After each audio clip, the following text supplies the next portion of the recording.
é isso ali do lado?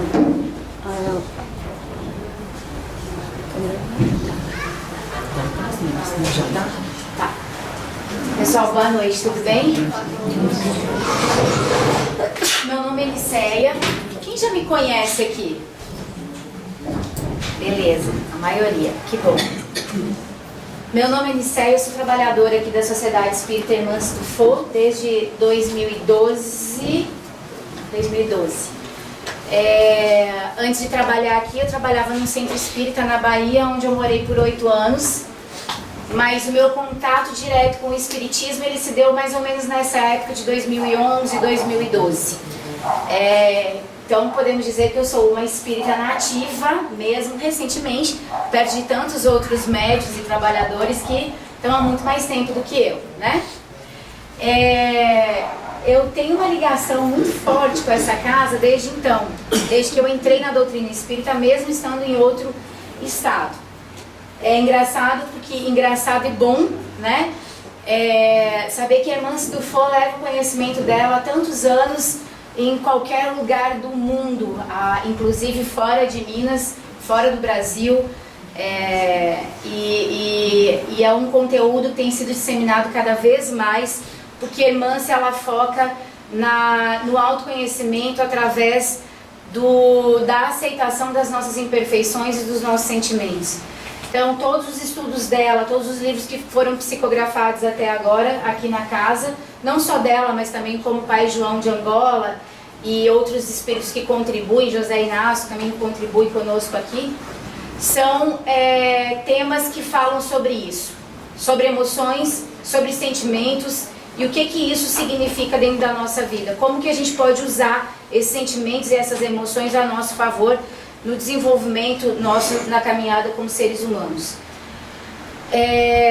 Eu estou seguindo esse livro, Jesus, a Inspiração das Relações Luminosas, de Irmãs do Fô. Nós estamos no capítulo 15, mas nós não passamos por todos os capítulos do 1 até o 15, a gente foi pulando.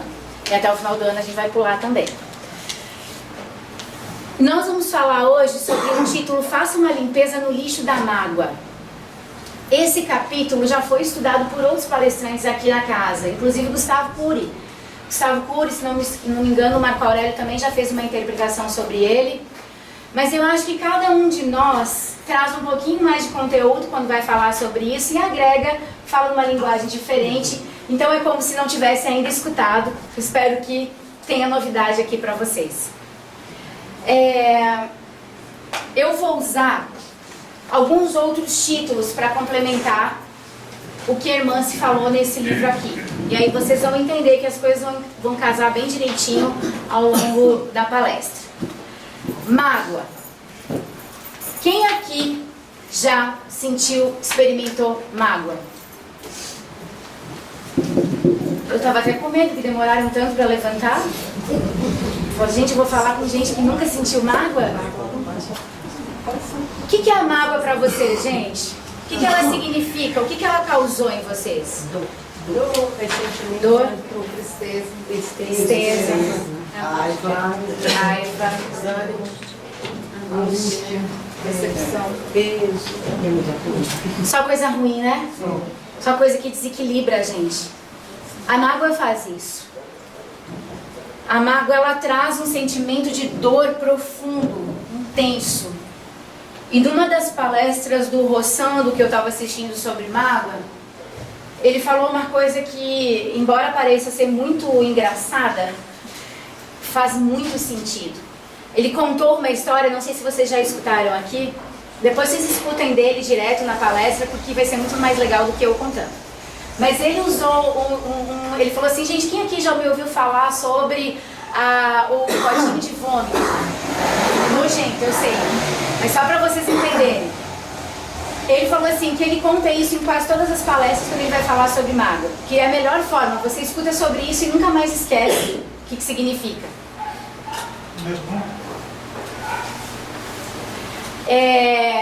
Ele só para resumir, ele fala que assim, ele estava numa viagem, só para contar a história, de ônibus, estava sentado do lado dele uma moça, essa moça começou a passar mal no ônibus, sentiu necessidade de vomitar, passou muito mal, queria vomitar. E ele estava do lado dela, a única coisa que ele tinha para ajudar era um pote vazio. Então ele abriu aquele pote, ela vomitou dentro do pote, ele fechou o pote e continuou a viagem. E ele ficou com aquele pote durante muito tempo, com raiva daquela menina, porque ela fez aquilo, inclusive respingou nele, passou o resto da viagem com aquele cheiro ruim, com todo mundo olhando para ele, aquele ônibus fechado, aquilo estava sendo muito ruim, nojento. E ele com raiva daquela menina. O que aquela menina foi tomar? Aquele café da manhã, pesado do jeito que ela comeu, por que ela não se cuidou sabendo que ia fazer uma viagem de ônibus? Enfim, chegou em casa, mostrou para os familiares. Foi para o trabalho, mostrou para os familiares. Ele não parava de falar sobre isso. E cada vez que ele abria aquele pote para mostrar, vinha aquele cheiro ruim. Tá bom, a gente ouviu. O que ele falou? A mágoa é igual a um pote de vômito. Horrível, eu sei. Mas é fedido. Só que se a gente carregar esse pote para todos os lados, se torna mais impregnante ainda. E na maioria das vezes o que a gente faz com a mágoa é isso. A gente carrega o fato da mágoa com a gente para todos os lugares. E se alguém me perguntar, eu não posso me magoar com ele. Às vezes está sendo testado. Eu não posso trazer ele pro meu campo, não posso. Eu peço para que vocês não tragam ele pro campo de vocês, tá, gente? Existe um muro energético ao redor dessa casa, inclusive, deixa ele do lado de lá e a gente do lado de cá. Ele tá querendo entrar. Agora não. Gente, eu trouxe essa história do Rossandro, que ele contou numa palestra, que nem eu falei, escutem a palestra dele, que vai ser muito mais legal ouvir a narração por parte dele, mas me chamou muito a atenção, porque a mágoa é exatamente isso. Mesmo sendo uma coisa ruim, uma coisa que nos incomoda, a gente faz questão muitas vezes de carregar ela por todos os lados e mostrar ela para as pessoas. E quanto mais tempo a gente leva carregando essa mágoa, mais mal cheirosa, vou ser um pouco mais polida porque tem gente aqui que é a primeira vez que está na casa, mais mal cheirosa ela vai se tornando pra gente. Então vamos lá. Qual que é a função da mágoa? Desculpa, a gente deu uma cortada ali, mas eu vou ler para vocês aqui. Isso está dentro do livro do Jesus, a Inspiração, então é uma fala de Hermance Dufault, e ela fala que a função da mágoa, a primeira função, é revelar algo sobre você que está difícil de aceitar. E a revelação mais comum é sobre como você sempre idealiza as pessoas, esperando demais delas. Esse é o aprendizado mais comum para quem se magoa. Diminuir expectativas que se mantêm em níveis muito altos, principalmente em relação ao ofensor. Outro aprendizado a seu respeito é que você não consegue dizer não quando é necessário, aumentando os riscos de manipulação e abuso em seus relacionamentos. Eu vou pedir um favor para vocês. Vocês vão estar lendo isso aqui junto comigo, em alguns momentos vocês podem parar e pensar assim, mas acho que comigo não foi assim. Mesmo que vocês acharem que com vocês não foi assim em alguma situação da mágoa que vocês viveram, guarda essa informação. Porque eu tenho certeza que lá na frente vocês vão falar, pode até ser que tenha sido dessa forma mesmo. Porque quando a gente passa por uma situação de mágoa, a única coisa que a gente não consegue identificar é que a gente faz parte do processo da ofensa. Mesmo sendo a gente o ofendido. Então ela está dizendo que a primeira função é revelar algo sobre você que está difícil de aceitar. Muitas vezes é uma idealização que a gente está fazendo das pessoas, das situações. E outro aprendizado a nosso respeito é que você não consegue dizer não nas situações. Você vai deixando os abusos acontecerem. Para querer agradar, para querer ser aceito, seja lá qual for o motivo. Você não diz não. Você não cria um limite dentro das relações. E a mágoa vem para te mostrar isso. A segunda função é desiludi-lo sobre o que você pensa a respeito de quem o ofendeu. A mágoa acontece para reciclar seu conceito sobre quem o magoou. Essa pessoa pode ser muito pior do que você imaginou, ou O contrário, ela apenas não é quem você presumiu. E isso não significa que ela é alguém ruim e que lhe queira mal. Ela apenas não se encaixa no seu modelo fantasioso de julgamento. A mágoa, nesse caso, serve para você reavaliar sua concepção sobre amizades, relacionamentos e parentescos, grau de parentescos. Gente, essa segunda função, eu acho que é a única que a gente não coloca em prova ou em atividade quando a gente sente que está magoado. É eu pensar no outro. Por que que o outro agiu da forma como agiu comigo? Primeira coisa que eu penso é que ele é horrível. Essa pessoa é uma pessoa cruel. Né? Agora, o que que ela está dizendo aqui? Reavalie a concepção. Reavalie a forma como você está olhando o outro. Reavalie, inclusive, se você quer continuar presente com essa pessoa na sua vida.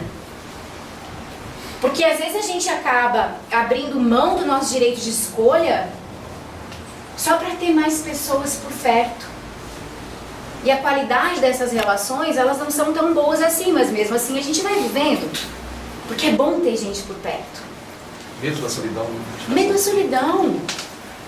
Medo de encarar muitas vezes as coisas sozinhos, mal sabendo que às vezes até tá melhor aí, né? Não solidão por completo, mas assim, às vezes você está rodeado de um monte de pessoas e aquelas pessoas são poucas as que você pode realmente confiar. Ou se for para viver dessa forma, não coloque uma expectativa acima nessas pessoas que estão convivendo com você. Entenda o que é só amigo, entenda o que é colega, entenda o que é um parente mais distante. Eu acho que principalmente nessa relação de parentesco a gente erra muito. Porque a gente cobra demais das pessoas. Ah, porque é parente, precisa fazer. Ah, porque é parente de sangue, precisa se comportar dessa forma. Ninguém precisa nada, não. Ninguém é obrigado a nada, não. E muitas vezes a expectativa que a gente cria no outro, o outro não faz nem ideia que a gente jogou isso em cima dele. Está só na nossa consciência. Então, para a irmã Sidufo, a mágoa tem essas duas funções. Tá claro? Ok.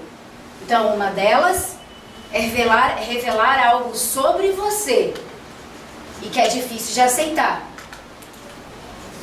A revelação mais comum é sobre como você idealiza as pessoas e como você não consegue dizer não para as pessoas dentro da relação. E a segunda vem como função para te desiludir sobre o que você pensa a respeito de quem o ofendeu. É ressignificar o que está acontecendo com você dentro da experiência da mágoa.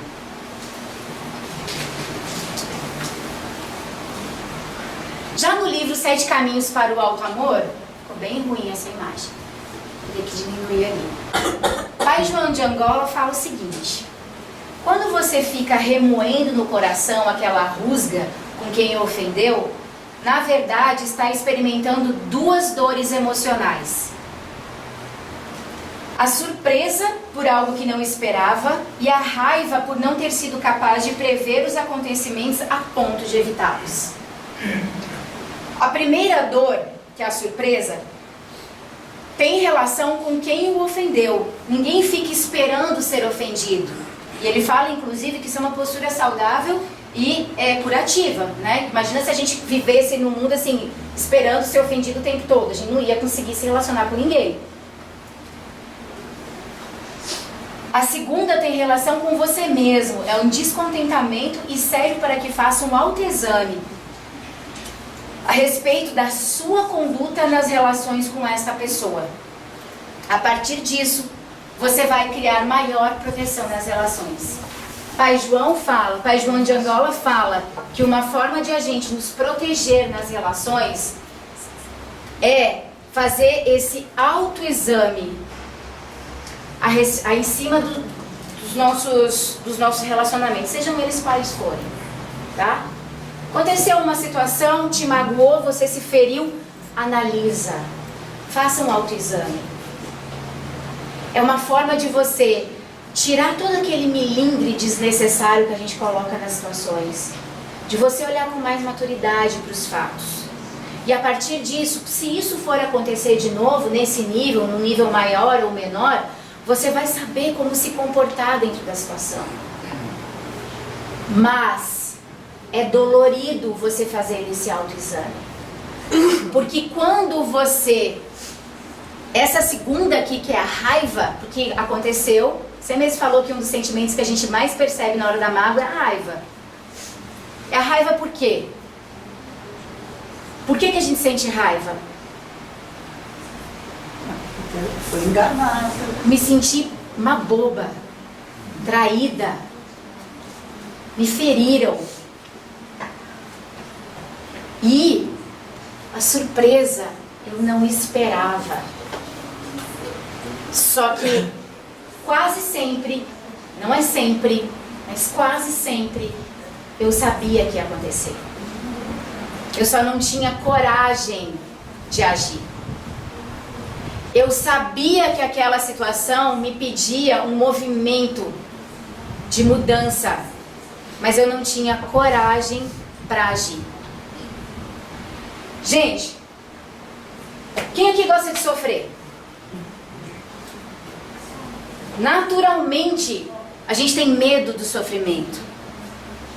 Agora eu pergunto, quantas pessoas aqui já desencarnaram porque estavam sofrendo por alguma situação? Quem já morreu, bateu as botas por causa de sofrimento? Sofrer não mata. E mesmo assim a gente tem medo. Então a gente prefere se acomodar numa situação que não é boa, porque enfrentar essa situação vai trazer um peso, um medo muito maior, e eu não quero passar por isso. Só que quando a situação chega num limite que ela não dá mais conta e um dos lados vai se separar, volto a falar, não vamos ficar só presos em relacionamento matrimonial, qualquer um deles. O que eu falo? Eu não esperava, eu estou sofrendo, eu não imaginava. É defesa, porque lá no fundo eu sabia, não estava bom. Também não era o que eu queria.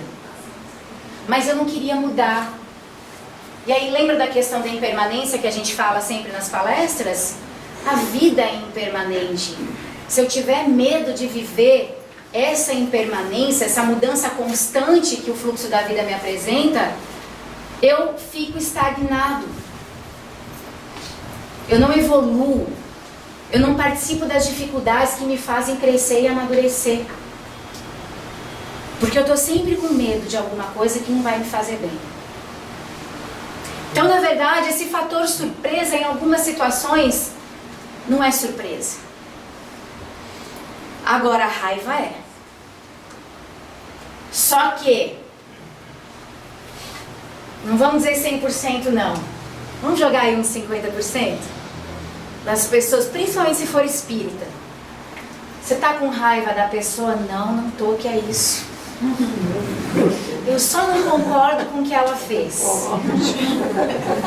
Aí passa um mês, 2 meses, 3 meses, 4 meses, a criatura não consegue olhar para a cara do outro.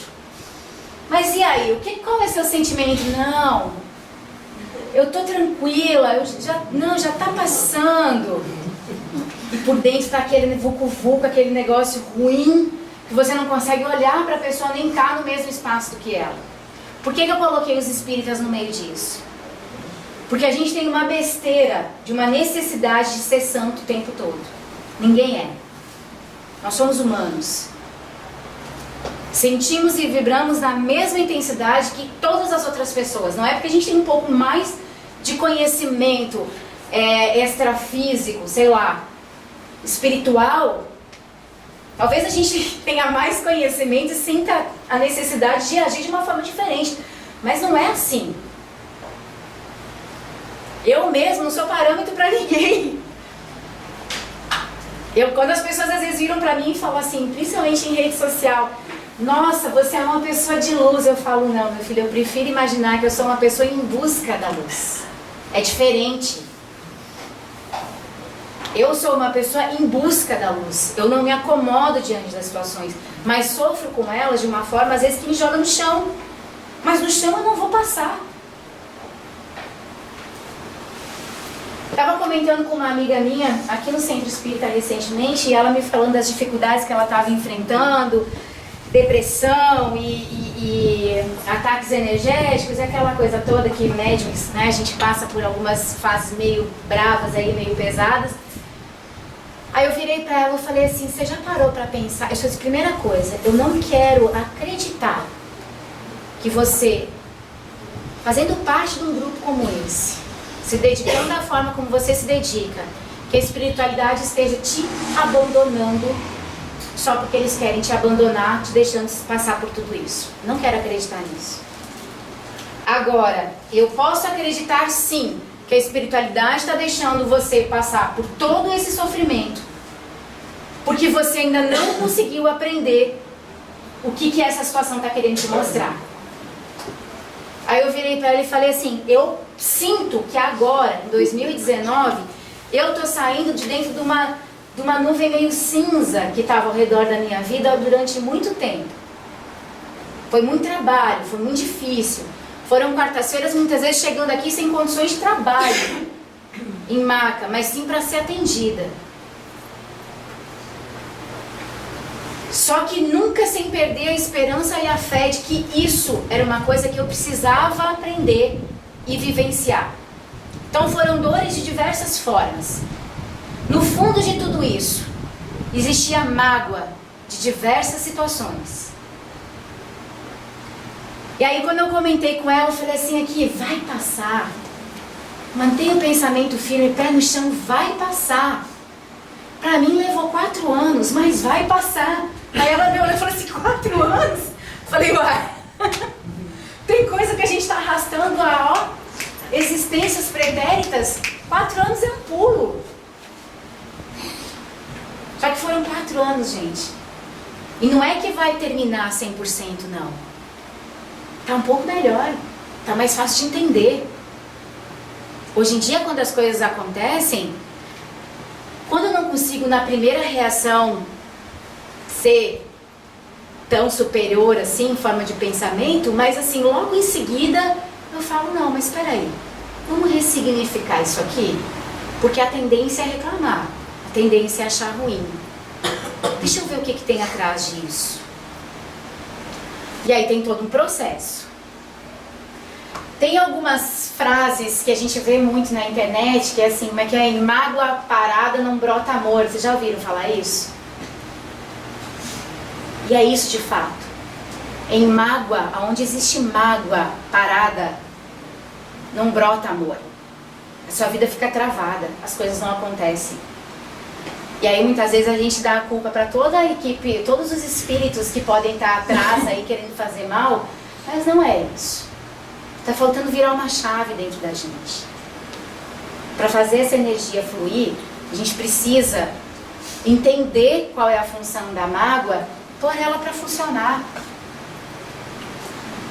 Pode levar aí um processo dos 4 anos, não tem problema não, mas faça. Por que a irmã se fala, faça uma limpeza no lixo? Por que ela chama a mágoa de lixo?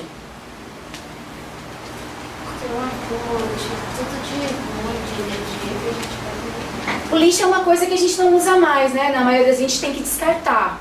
São coisas que ou estão quebradas, danificadas, não fazem mais sentido para a nossa vida. Tudo isso a gente joga no lixo. Só que quando a gente não limpa o lixo, quando a gente não faz essa limpeza, ele vai se acumulando. Então em Mateus capítulo 5, versículo 8, diz assim, bem-aventurados os limpos de coração, porque eles verão a Deus. Fazer uma limpeza no lixo da mágoa é manter o nosso coração limpo dessa energia que nos faz sofrer e que condena o outro. Coloca o outro num lugar que muitas vezes ele não merece estar. Então limpar o nosso coração, tirar todo esse lixo da mágoa de dentro do nosso coração, dessa forma a gente começa a compreender e ver Deus. Na verdade, quando ele se refere, verão a Deus, eu interpreto da forma de as coisas começam a fazer sentido. Ver Deus, para mim, é entender o objetivo, o mecanismo da vida que faz com que cada coisa aconteça dia após dia. É aceitar, é conviver pacificamente, é entender esse universo maravilhoso que tem ao nosso redor. Isso para mim é ver Deus, porque ninguém vai ver Deus. A gente precisa sentir Deus através da nossa vida. Os acontecimentos. De todos os acontecimentos que acontecem. Você falou que a pessoa não merece estar, mas às vezes a pessoa não consegue estar. A gente põe uma expectativa em cima, que a pessoa não consegue estar. Às vezes ela até merece. Eu acho que não consegue. O merece entra no nosso julgamento, né? Subjetivo. E você sabe o que acontece, gente? É quando a gente não faz a mínima ideia do que se passa dentro do outro, sabe? Ninguém sabe o que passa dentro do outro. O que fez o outro se comportar daquela forma. A gente pode imaginar, mas a gente não sabe 100% o que está passando dentro do outro. Dentro do livro 7 Caminhos para o Alto Amor, do Pai João de Angola, essa foto ficou bem clara, gente, tá bem difícil de ver, mas eu vou pegar ele aqui. É muito legal, quem tiver esse livro depois dá uma passada nele. Tem um capítulo aqui que ele fala sobre mágoa, 106, e sempre no final aqui ele coloca um organograma. Isso facilita muito o estudo e o entendimento. Quer ver? Deixa eu ler aqui pelo livro que vai ser mais fácil. 106. Função luminosa da mágoa. Então, no primeiro quadro ali em cima, então, função luminosa da mágoa. O primeiro quadro ali está escrito assim: desenvolver maior proteção para você nos seus relacionamentos. E aqui indica que sua relação com a pessoa não está adequada. Ele desce aqui no meio e coloca o seguinte: rever posturas para evitar emoções mais comuns na mágoa. Quais são as emoções mais comuns na mágoa? Surpresa, que tem relação com quem ofendeu e você não esperava ser ofendido. Raiva, tem relação com você mesmo. Você fica descontente com a situação na qual está. E aí ele desce para estar sendo chamado a ter mais cuidado com a sua segurança. Não permitir abusos, submissão e lesões emocionais, morais ou materiais. Examinar sua reação e seu querer que o expuseram a ser magoado. E no final, promove as melhores condições de defesa pessoal na vida de relação. Ou seja, você vê que nesse organograma ele coloca toda a leitura do que está acontecendo para esse olhar para dentro de nós. Ah, mas e o outro? O outro é o outro. É o que eu estou dizendo para vocês aqui. Eu não sei o que levou ele a fazer isso. E nem você, no fundo, sabe. Que está no meio da história. Então deixa o outro com o outro. Cuida de você. Faz essa análise. E uma coisa aqui, gente, da raiva, que eu acho que é muito importante. Quando a gente faz uma limpeza, o que a gente faz quando a gente vai limpar uma casa? A gente levanta tudo, né? Primeiro a gente desorganiza tudo para poder fazer a limpeza. Depois que está tudo limpinho, a gente coloca de volta tudo no lugar. Com a limpeza da mágoa é a mesma coisa. Só que para poder fazer essa limpeza direito, quando eu movimento tudo isso, eu tenho que ser muito sincero com o que eu estou sentindo. É aquilo que eu falei antes. Não dá para florir o que eu estou sentindo. Se eu estou sentindo raiva, é raiva. Fala. Estou com raiva. Se for preciso, se você conseguir, chama a pessoa e fala: você agiu assim, você me magoou. Você precisa verbalizar o seu sentimento. Porque se você ficar só escondendo isso e tentando entender dentro de você, isso vai virando uma usinação energética em torno do assunto. E sua cabeça vai começar a criar ilusões que vão aumentar a história mais do que ela deve ser. Então, se você tiver a oportunidade, fala. E não tenha medo de dizer que está com raiva. Ai, não, mas é que eu tenho... Ela foi uma pessoa muito boa para mim durante 30 anos, tá? No 31º ano, ela ferrou com a sua vida. Qual que é o problema nisso? Seja fiel a você. A limpeza, ela começa quando você tem coragem de expressar o seu real sentimento, sem se importar com o que os outros vão pensar sobre isso. É você com você mesmo. Tranquilo? Ok. Que pena que esse quadrinho ficou ruim. Mas é isso aí. Tem um negócio aqui, gente, que eu quero ler pra vocês. Isso aqui eu vou ter que ler mesmo, que não vai ter jeito. Antes da gente entrar na ofensa, no livro Emoções que Curam, tem um capítulo que fala sobre relações afetivas tóxicas. Eu vou ler, porque é um diálogo, mas ele exemplifica muito bem tudo isso que a gente está falando até agora, através de um exemplo muito prático. E aquelas pessoas que se identificarem ao longo da narrativa, por favor, façam um bom uso do desfecho do que vai acontecer aqui. Então prestem atenção. As tarefas noturnas no Grupo Espírita Servidores da Luz iniciaram pontualmente às 20 horas. Os médiuns faziam o serviço de preparação mental, enquanto no salão a palestra era iniciada com a presença de 150 pessoas aproximadamente. As fichas para o tratamento espiritual de saúde haviam sido previamente distribuídas e a equipe espiritual estava igualmente em sincronia com o trabalho. Os atendidos no plano físico começavam a ocupar as salas onde se encontravam dispostas várias macas para o serviço de amparo. O benfeitor Cornélios, juntamente com José Mário e uma equipe de técnicos do Hospital Esperança lá no plano espiritual, acompanhava o médium Antonino, que se desdobrava mediunicamente para permitir a presença de Pai João de Angola por meio da psicofonia. Na maca estava deitada uma mulher de seus 40 anos. Pai João a abordou.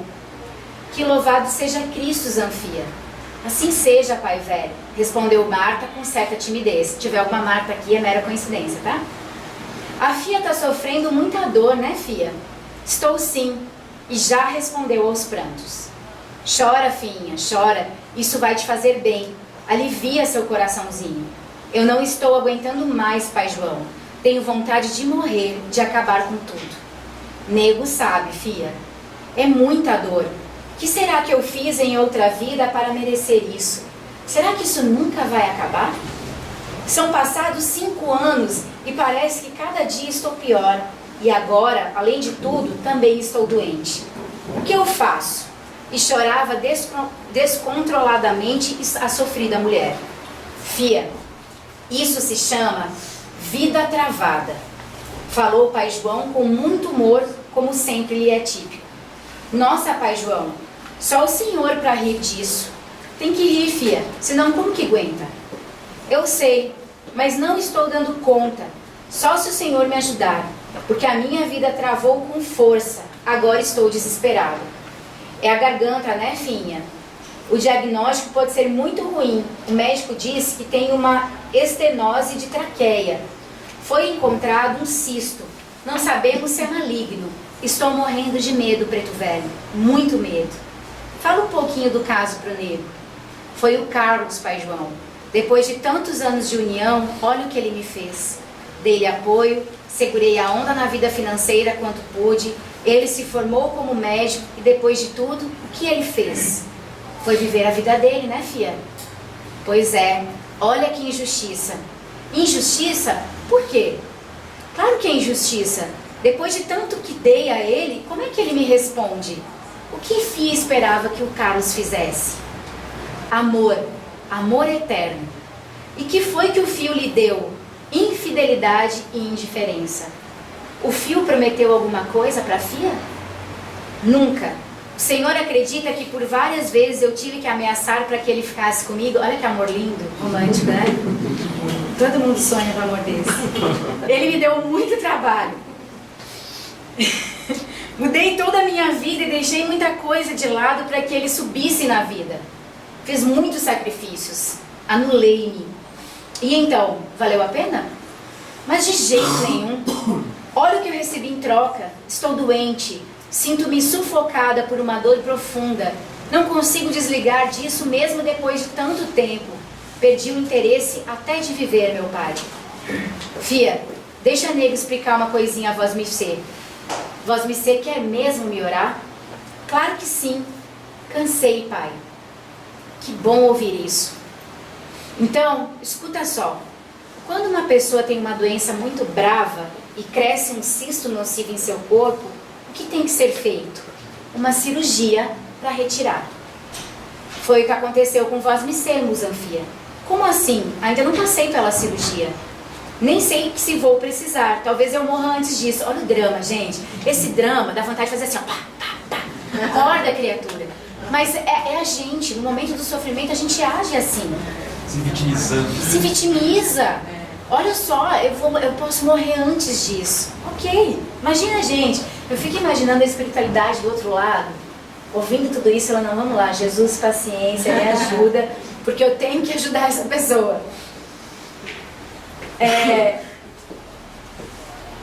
Morro antes disso, o que não seria ruim, porque não dá mais para viver do jeito que estou. A Fia arrancou um cisto emocional com essa decepção, o cisto da ilusão. Ainda estou sem entender. Qual foi o sentimento que mais te atormentou o tempo todo durante este relacionamento? Raiva, pai João. Eu sei que é um pecado, mas tenho que confessar ao Senhor.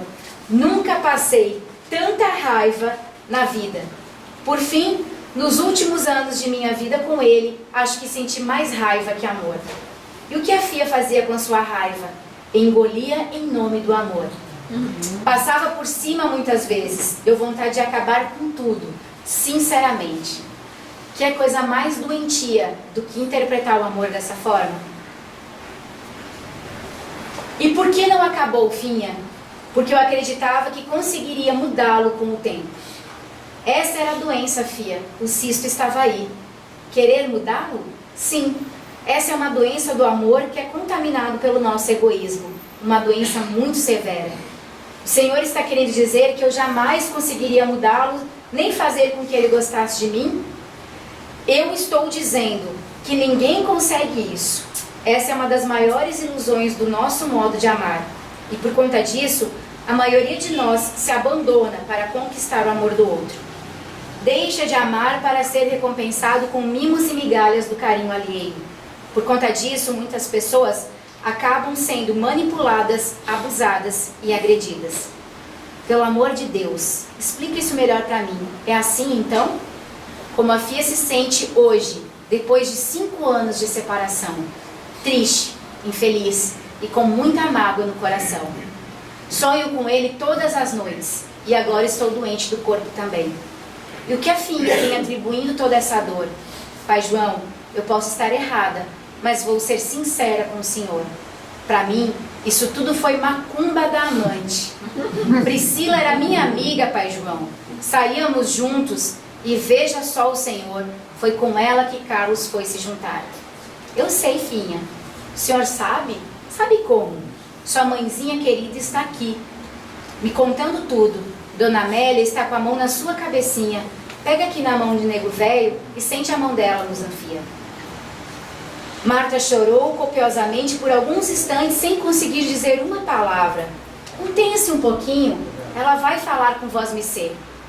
Pai João, como se diz entre os médiuns, subiu e Amélia assumiu a palavra por meio de Antonino, segurando as mãos da filha deitada na maca. Tá terminando, tá, gente? Não. Filha, Deus te abençoe. Mãezinha, mãezinha. Fica calma, minha filha. Esse é um momento de muitas bênçãos. Eu recebi seus pedidos, sempre ouvi suas preces sentidas por esses últimos anos. Nunca disse nada, porque tudo tem seu tempo. E chegou a hora, Marta, a hora do despertamento. Abra seus ouvidos espirituais. Pare de chorar agora e me ouça. É hora de amadurecer, minha filha. 40 anos. Pai João disse tudo. Você foi operada. O cisto da ilusão de ser amada foi arrancado. E isso dói mesmo. Sua mágoa é justa, considerando o comportamento de Carlos. Porém, ele nunca te prometeu nada. Vou ser dura para seu próprio bem.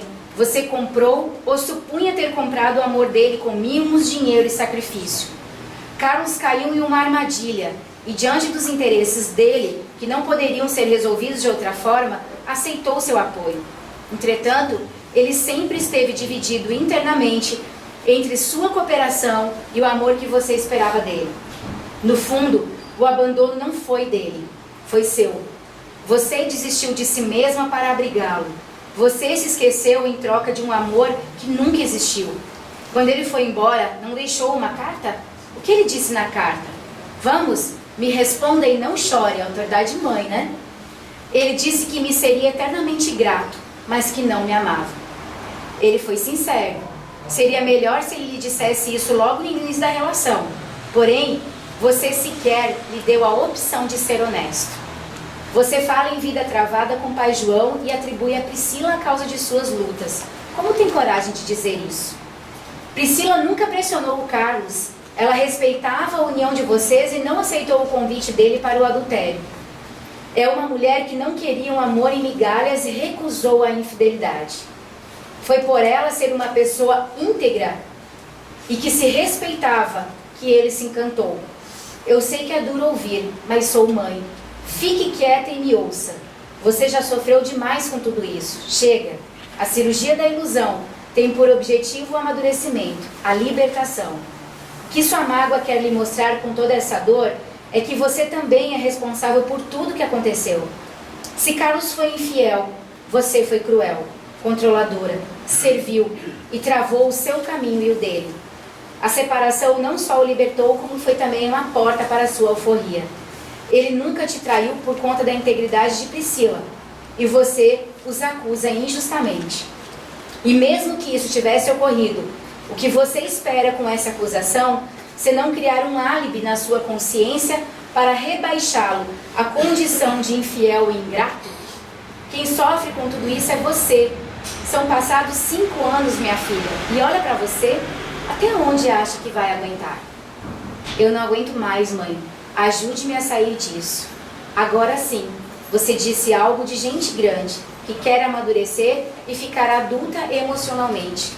Como sair disso, mãezinha? Perdoe. Tenho tentado esquecer, mas não consigo.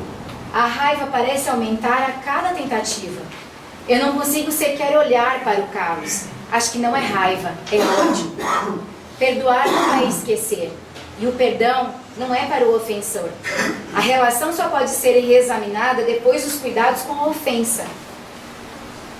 Perdoar é olhar para a dor da ofensa e perguntar qual a minha parcela de responsabilidade para ter merecido essa dor. Nossa, mãe, que pergunta cruel. Quer libertar-se? Responda isso agora para mim. Está bem, eu vou dizer. E respirou fundo para dizer. A senhora disse bem. Eu fui muito idiota mesmo. Egoísta, talvez seja melhor dizer. Fui cega pelo meu modo de amar. Mas eu gostava tanto dele, mãe. Isso é mentira, minha filha. Se você de fato o amasse, não teria comprado amor que não se vende. Não o mandaria embora como fez. Amor acontece ou não acontece.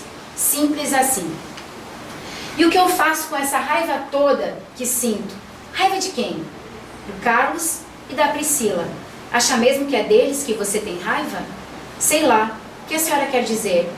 Minha filha, todo melindre, ofensa e vergonha são sentimentos que deslocamos para os outros, porque é mais fácil fazer assim. Criou-se uma cultura nesse assunto de que existe ofensor e vítima. Entretanto, quando magoados, estamos em verdade com muita raiva de nós mesmos, por não conseguirmos ou por não sabermos nos defender de alguma situação que nos agrediu. A função da raiva é essa, nos proteger de ameaças, indicar que algo não está nos fazendo bem e que precisamos rever este acontecimento. Ouça com atenção sua raiva e você perceberá que desde o início dessa relação, ela te chama para rever sua postura egoísta e de fato fazia muito mal, antes de tudo, a você. Acredito sim, mãe, raiva de mim, faz sentido e agora me deu conta disso. Vontade mesmo é de me matar, sabia? Não adiantaria, a raiva continuaria do lado de cá. Mesmo? Sim. Ainda com o risco de você se tornar obsessora de Priscila e Carlos. Perdão é isso. Olhar de outro jeito para tudo que aconteceu. Pai João vai lhe ensinar o que está acontecendo e como você pode resolver esse seu momento. Lembre-se sempre de mim, minha querida. Estarei sempre contigo. E aí eles seguem aqui com a conversa do Pai João e o desenrolar do tratamento dela. Gente, isso é uma narrativa verdadeira. Isso de fato aconteceu. Isso a gente vivencia quase toda semana, não só aqui dentro do Centro Espírita, mas eu aconteço que tem várias igrejas católicas aí, em que os padres devem ouvir diversas confissões, principalmente de mulheres amarguradas dentro dos seus relacionamentos, que culpam os maridos, os filhos, ou seja lá quem for, pelas suas insatisfações e infelicidades na vida. Por coisas que elas se sentiram obrigadas a abrir mão pela vida de outras pessoas, e que agora elas percebem que precisam reviver alguma coisa que foi deixado para trás, mas não sabem de fato como fazer. Por que eu falo mulher? Porque a mulher é que tem a tendência em se negar mais no meio das relações. Trabalho. Não só nas relações amorosas ou de família. A gente sempre acha que a gente pode dar conta de assumir mais uma coisa, fazer mais um pouquinho, ir além, ajudar mais não sei o quê, e a gente vai se anulando, vai se anulando, vai se anulando, vai se anulando. E aí quando alguém faz alguma coisa que quebra a nossa expectativa, ou tira a nossa ilusão diante daquela situação, que a gente imaginava que estava acontecendo, vem a mágoa. E como ela fala aqui, seguido de uma raiva. Só que a raiva a gente transporta para o outro. A gente não entende que a raiva é de como que a gente deixou isso acontecer conosco. Vocês já sentiram isso? Vocês já conseguiram perceber dentro do processo da mágoa uma raiva que é sua? É por que eu deixei acontecer? Eu já sabia que era assim. E eu deixei acontecer. O que você falou, Renan? Remorso. Remorso? Arrependimento. Um arrependimento muito grande. Só que ele deu a dica ali dentro desse diálogo. Qual é a única forma que faz com que a gente se livre da mágoa? Perdoando. E é fácil perdoar? Não. Eu vejo as coisas num processo que é mais ou menos assim. Primeiro a gente identifica a mágoa. Depois a gente faz essa leitura, esse exame para ver o que foi que aconteceu, onde é que eu abri uma brecha para acontecer e tudo mais. Depois vem a condição de perdoar. Eu acho que a gente não consegue ter condições de perdoar sem fazer essa leitura antes. E sem sentir isso tudo mesmo. Sem fazer essa faxina, né? De pôr todo mundo, tudo pra cima primeiro, bagunçar tudo. Sair com vômito. Sair com a caixinha de vômito por aí. Pra entender isso. Tá faltando ali em cima, gente, mas tá dizendo assim: perdoar é examinar onde você falhou para permitir que alguém o ferisse tanto. Olvidai o mal que vos hajam feito, e não penseis senão numa coisa, no bem que podeis fazer. Evangelho segundo o Espiritismo, capítulo 10, item 14. Antes de tudo, perdão é achar a saída da dor emocional que a atitude do outro criou em seu coração. E isso só se consegue quando você entende qual a sua parcela de responsabilidade no que aconteceu entre você e o seu ofensor.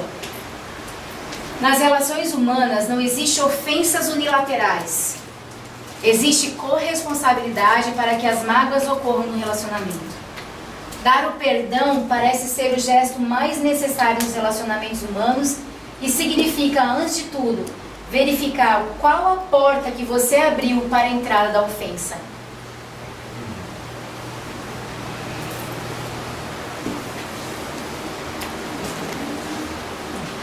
Dar o perdão parece ser o gesto mais necessário nos relacionamentos humanos. Só que você só consegue perdoar quando você entende onde está a sua parcela de culpa dentro dessa mágoa que você está carregando. E nós somos egoístas, nós somos melindrosos, nós somos orgulhosos. E a gente gosta de sofrer, gente. A gente gosta de arrastar uma corrente pesada por aí. A gente gosta muitas vezes de ficar quietinho lá no fundo do poço, sentindo tristeza. Demora muito tempo pra gente querer ver a luz dentro de uma situação. Porque enquanto eu tô me sentindo vítima, eu sou a vítima. Eu mereço cuidado, eu mereço atenção. Quando eu começo a assumir a minha parcela de responsabilidade, eu começo a liberar o outro também dessa pressão, dividir o compromisso. Para a pessoa que ela é muito egoísta e muito orgulhosa, ela não aceita, ela não se sente bem. Agora, quem está buscando de fato reforma íntima, o autoconhecimento, o amadurecimento emocional, isso é uma libertação. É como se fosse tirar um peso que está nas suas costas. E quando você vai entrar em outro relacionamento, você entra com um pouquinho mais de cautela, com um pouquinho mais de certeza de que para aquilo dar certo vai depender dos dois. E no menor sinal de que você está vendo que a coisa não é lá do jeito que você estava imaginando, você avalia de novo se aquilo não é uma expectativa muito alta que você está criando em cima da situação, ou se você não está criando uma ilusão que não corresponde à realidade. Conheci uma pessoa hoje, vamos usar um exemplo. Foi legal, a conversa foi boa, foi super solícito, super atencioso, não sei o que, não sei o que. Ele me ama? Eu conheci hoje. Só que dentro da nossa cabeça, o que começa a acontecer? Ai meu Deus, que homem lindo, podia casar com ele, imagina só, olha que legal que ia ser. Ah, vou chamar ele pra sair, não sei o que, não sei o que. Primeira vez que ele diz não, não quero ir. Ai meu Deus. E aí, como eu já experimentei uma situação de sofrimento lá atrás, e eu já me magoei de uma forma que me deixou sequelas, quando eu entro num relacionamento assim de novo, que não é nem um relacionamento ainda, mas criando uma expectativa acima da média, e uma ilusão também além da verdade, eu começo a sofrer de novo. Então eu preciso estar consciente. Eu preciso ter examinado dentro de mim como é que as coisas funcionam. Como é que eu sou. Como é que eu reajo diante das pessoas. E a partir daí a gente vai criar essa proteção energética que o Pai João falou ali. Essa proteção que cria sou eu. Eu posso rezar 10 Ave Maria, 20 Pai Nosso, tomar 15 passos na semana. Mas se eu não entender isso, quem sou eu, como eu funciono, quais são os meus limites, não vai adiantar. A minha proteção não vai estar 100% me protegendo dessas situações, porque sou eu. Sou eu sempre. Aí aqui no perdão, ai meu Deus, nem aqui, aqui ó, aqui eu me segurei. No perdão, ele fala o seguinte, em cima ali, perdão. É achar a saída da dor que o outro lhe causou. É uma atitude de alto amor, lá no canto. Do outro lado, entender sua parcela de responsabilidade no que ocorreu. No meio ali, desce para buscar uma solução para a sua mágoa. Depois ele desce lá no canto. Aceitar a ofensa como aprendizado. Verificar que porta você abriu para a ofensa entrar. Absorver e se desvincular do problema. Depois ele desce ali para o canto. Manter o desejo sincero de crescer e desenvolver o amor legítimo. Verifique suas expectativas, pois não existem ofensas unilaterais. E aqui no canto, precisa examinar as razões dessa dor em você mesmo. E no final, perdoa a si mesmo e ao outro. Então esse organograma é como se assim, se você seguisse passo a passo, você vai conseguir perdoar. Fácil, depois se vocês quiserem copiar e levar para casa, põe embaixo do travesseiro, sei lá. Tá ali, ó, esse organograma. Tá nos 7 caminhos para o alto amor. Aqui, ó. E o outro é o Emoções que Curam, não é? O que eu li, o diálogo, foi no Emoções que Curam. E esses 7 caminhos para o alto amor, ele traz muitas coisas que tem em outros livros de Emance, mas ele faz tipo uma leitura mais didática, assim, sabe? Ele coloca em gráficos, tudo para você entender melhor. É bem legal. Gente, e tem outro depois, se vocês puderem ler. Esse livro eu acho que nem está sendo mais editado, mas ele chama Amor Além de Tudo. E fala muito sobre espíritas que desencarnaram e quando chegam lá do outro lado se decepcionam completamente, porque assim, eles achavam que iam estar num lugar super mega lindo, nosso lar, vou trabalhar com roupinha branca, nananã, e eles passam pelo umbral, eles têm que ser resgatados. Ou seja, eu já estou super consciente que pode rolar umas paradas assim, amor é o mistura. E aí ele fala aqui, ó, porque ele fala muito sobre rótulos, como a gente se baseia na nossa vida, nas nossas experiências, pelos rótulos que a gente adquire. Então, um exemplo, é como se assim, estou hoje como presidente da CED, né? Então assim, eu sou presidente da Sociedade Espírita Irmãs do Flor. Eu sou. Você acha que eles vão me deixar quando eu desencarnar, eu ir para algum lugar? Eu não sou nada, eu estou. E aí, aqui tem um outro diálogo, depois tem um capítulo que fala só sobre mágoa, e é um presidente da FEB, lições com a mágoa. É um presidente da FEB que desencarna e traz, assim, várias complicações muito grandes, tem que passar por várias oficinas, ele leva, assim, tipo, uns 20 anos para conseguir começar a ser atendido pela espiritualidade. E o cara era presidente da FEB, a Federação Espírita Brasileira. Então, assim, os nossos títulos não querem dizer nada. A gente sabe disso, né, gente? Acho que a cobrança é até maior, né? Cobrança é até maior, a cobrança ela é maior para quem quer ser perfeito, né, gente? Eu não tenho pretensão nenhuma de ser perfeita. E falo isso o tempo todo, em todos os momentos, né, Cris? A Cris acha que eu sou perfeita, mas eu não sou, né, Cris? Maravilhosa. Senão você se escraviza em estar atendendo a expectativa do outro sempre, deixa de ser você. E você cria uma ilusão sobre você. Porque aquela máscara, aquele título, você começa a achar que aquilo é verdade. Aquilo se torna mais que você. E é o que eu falo, gente, tipo assim, ser de luz nem aqui, nem na Conchinchina, um ser buscando a luz, sabe? O segredo é se desiludir. Muito e não é me menosprezar ou fazer pouco caso da minha evolução, não é, eu tenho plena consciência de tudo que eu já evoluí.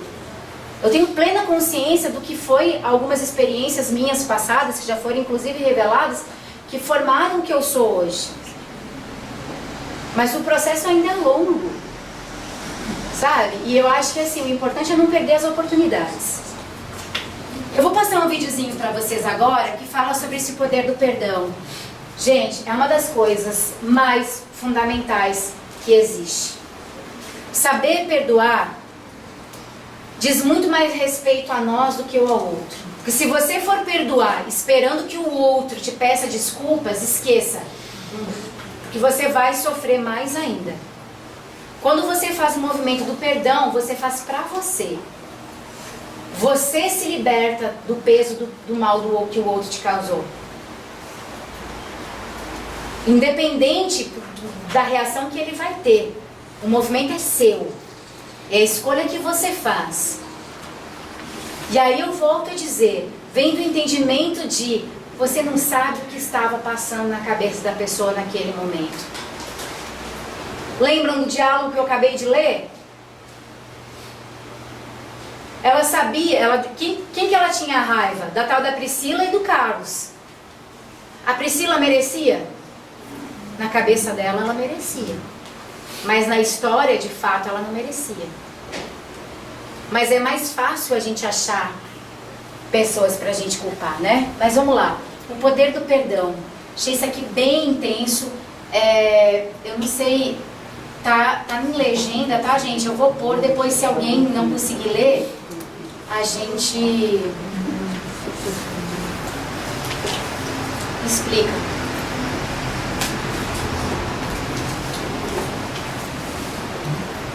Então, foi um cara que, aos 54 anos, confessou ter assassinado 48 mulheres. Conhecido como assassino de Green River, né? River, ele assumia a culpa pelas mortes no Tribunal de Justiça. On November 5, 2003, all doubt of Ridgway's guilt was erased. Tá dando pra ver? He pleaded guilty to the murders of 48 women. Aqui, ó. He made a deal to cooperate with the prosecution to provide more information on his victims and the whereabouts of their remains. In doing so, he avoided a trial and possible death penalty. Mr. Ridgway, how do you plead to the charge of aggravated murder in the first degree as charged in count 1 for the death of Wendy Lee Caulfield? Guilty. How do you plead to the charge of aggravated murder in the first degree as charged in count 2? Guilty. Guilty. Guilty.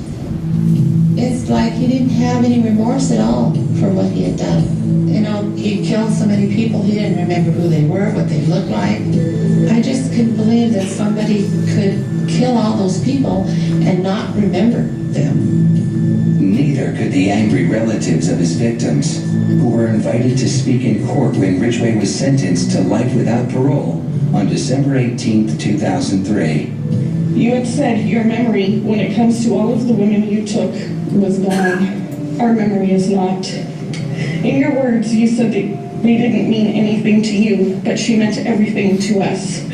She was a mother, she was a wife, she was a sister, and we miss her. Gary Ridgway sat there stone-faced as victims' relatives damned him and mocked him. He's an animal. I wish for him to have a long, suffering, cruel death. He's gonna go to hell, and that's where he belongs. But then the emotionless facade finally cracked when the father of one of his victims appeared to surprise him with a dose of human kindness. Mr. Ridgway, there are people here that hate you. I'm not one of them. You've made it difficult to live up to what I believe, and it is what God says to do, and that's to forgive. You are forgiven, sir.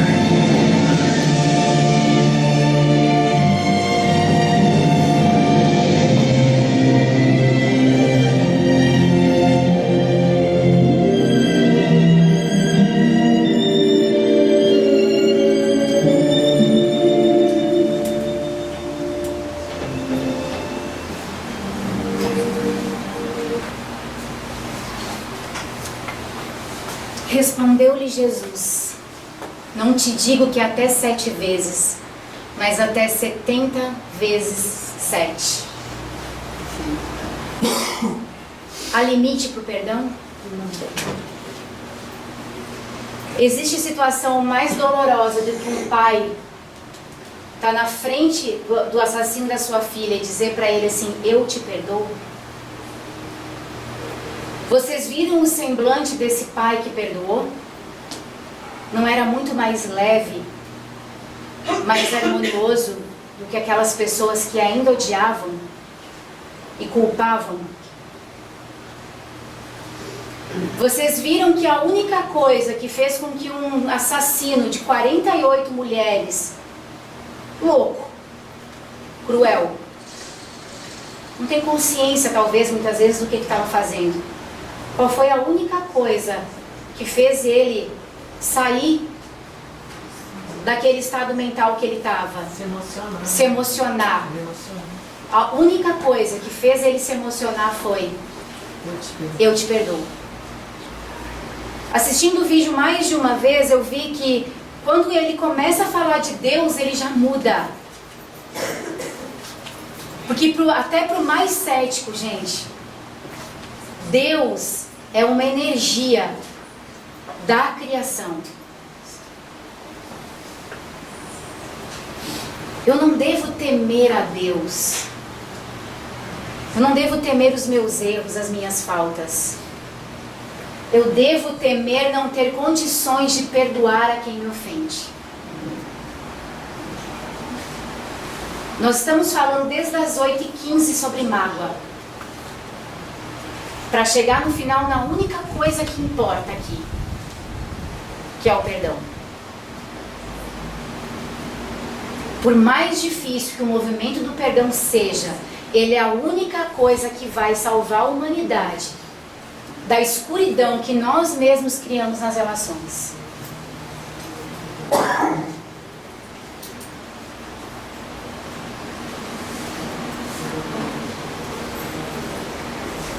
Antes de mais nada, André, modifiquemos o conceito para transformarmos em legítimos elementos de auxílio aos espíritos sofredores, desencarnados ou não. É-nos imprescindível compreender a perversidade como loucura, a revolta como ignorância e o desespero como enfermidade. Isso está na obra No Mundo Maior, capítulo 3, de André Luiz, pela psicografia de Chico Xavier. Há quanto tempo que essa obra foi escrita, gente? E olha como que ela encaixa direitinho com a forma como a gente tem que aprender a começar a ver as situações. Para poder auxiliar. E não é só auxiliar aqui dentro de um centro espírita, é para nos auxiliar. Ressignificar. Trazer um conceito novo para aquilo que a gente adquiriu dentro de uma sociedade que implantou dentro de nós conceitos que talvez naquela época faziam sentido, agora a gente precisa ressignificar. Perversidade como loucura, a revolta como ignorância e o desespero como enfermidade. É mais humano dessa forma. Eu trouxe aqui um texto, terminando já que o pessoal está preparando para o passe, só mais 5 minutinhos a gente termina. Gente, mais 5 minutinhos, tá? Esse texto foi uma psicografia minha há um tempo atrás. No início eu não entendi direito o que ela queria dizer, porque é um espírito que eu não tenho muita afinidade, mas veio com tanta intensidade, uma carga emocional tão grande, que hoje faz sentido para mim o que foi dito aqui. E ele fala o seguinte: nós cultuamos o sofrimento como meio de libertação de nossas mais profundas dores e angústias, de uma vida vazia de amor. Buscamos no mais íntimo do nosso ser revelar a grandeza de um homem forte através das dores que ele é capaz de suportar. Ansiamos pela imagem da fênix que se refaz das cinzas, tal qual o filósofo pessimista acreditava que na morte ele se imortalizaria. E neste culto sombrio e descabido, marcamos o nosso território e todos aqueles que acreditamos precisar seguir o mesmo caminho para atingir a libertação. Somos seres ignorantes, rastejando na sombra da morte, em busca de alívio para algo que criamos, mas não temos coragem de enfrentar: o medo. Somos filhos da insanidade de um mundo que não se reconhece em si, mas se espelha em tudo que sofre, acreditando que aí está a força. Quando para desfazer tudo isso, bastaria apenas uma coisa, um gesto, uma posição: o amor. A única, a mais libertadora, simples e potente energia curadora e luminosa em tempos de dor, capaz de desfazer a dor, o amor. Sinta o amor, construa o amor, renasça o amor e o medo se desfaz e sofrer já não terá mais sentido em nossas vidas. Sair da escuridão é enxergar com os olhos pacientes as transformações que o amor é capaz de operar em cada um de nós. Sendo capaz de ver individual, seremos capazes de ver total. É forte, é intenso, mas é verdadeiro. Tem tudo a ver com aquilo que a gente falou até agora. Nós vivemos numa sociedade onde sofrer é uma coisa que parece que em alguns momentos é almejado. A gente precisa sofrer para melhorar. A gente não precisa sofrer para melhorar. A gente pode melhorar sem trazer tanto sofrimento. E o amor é a única coisa que é capaz de salvar a gente dessa loucura que a gente criou para nós mesmos. É uma sociedade doente, sim, mas eu vejo que é uma sociedade que tem aprendido a tomar os remédios certos. E todo remédio leva um bom tempo para surtir efeito, não leva? A gente precisa ter calma. mas tem que ter muita persistência. E aí, mais uma vez, perdeu lá. Outra coisa que eu postei essa semana nas redes sociais foi assim: nosso maior problema é querer viver a vida sem sofrer. A ideia do sofrimento, seja ele qual for, causa medo. E o medo, por sua vez, faz com que busquemos ter controle sobre tudo. Sobre o que sentimos, o que será no futuro, o que o outro sente, o que o outro fará. E assim vivemos, evitando sofrer, sentindo medo e controlando. E nesse círculo vicioso, recusando o sofrimento, seguimos nossos dias. A mágoa nasce, de certa forma, escondida neste redemoinho, pois se o que acontece me faz sofrer e eu não quero sofrer, me magoo. Sofrer não é o problema. O problema é fazer disso seu medo de viver. Abra a janela e viva sem expectativas de perfeição. A vida é assim mesmo, uma história onde não apagamos as coisas ruins, mas usamos na releitura para aprender a fazer diferente. Então é isso que eu vou encerrar com vocês hoje, nesta noite de segunda-feira, iniciando no meio do mês de agosto. Não vamos ter medo de sofrer não, gente. Vamos ter medo de olhar para as coisas que a gente precisa mudar em nós, porque isso vai fazer com que a gente cresça e amadureça. Tem um livro muito bom, O Medo, do Krishnamurti. Ah, é? Nunca li, vou procurar. É muito bom. O Medo, Cris? O Medo, Krishnamurti. É um mestre indiano, né? Ele era um advogado e esse livro é muito bom. O Medo. Tá. Eu acho que o medo, a gente precisa parar de ter medo do medo, né? Ele te trava. Te trava. E o medo, na verdade, o nosso medo está baseado no controle, né? A gente não quer que as coisas mudem. E a vida é uma impermanência só. Não pode nadar contra a maré, né? Não pode. Tem que deixar levar. Tem que deixar levar. Eu brinco sempre assim, que tipo assim, a nossa vida é um barquinho, né, gente? Navegando lá no mar. Tem dias que a tempestade vem, deixa o mar mais revolto, mas o barquinho, ele está cumprindo o papel dele, que é navegar. A gente às vezes tenta controlar, principalmente no momento de tempestade. Mas o barquinho, ele faz o que ele faz de melhor, é navegar. A gente precisa aprender a deixar a nossa vida acontecer, sem tanto controle, sem tanto peso, aquele controle demasiado, né? Querendo que tudo seja da forma como a gente quer que seja, sem esquecer que existe um planejamento muito bem feito, planejamento reencarnatório muito bem feito, que até mesmo os nossos sofrimentos vêm como base de educação para o nosso espírito.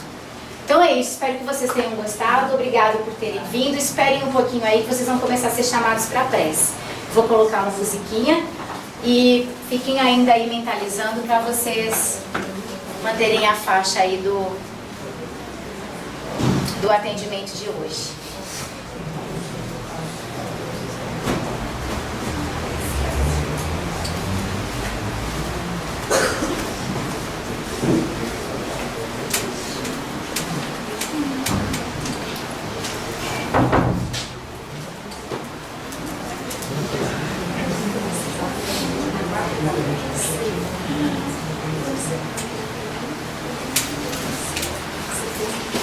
Eu estou aqui para dizer que se você é o único dono da sua empresa, pode ter suas contas PF, PJ no banco original e não usar o aplicativo.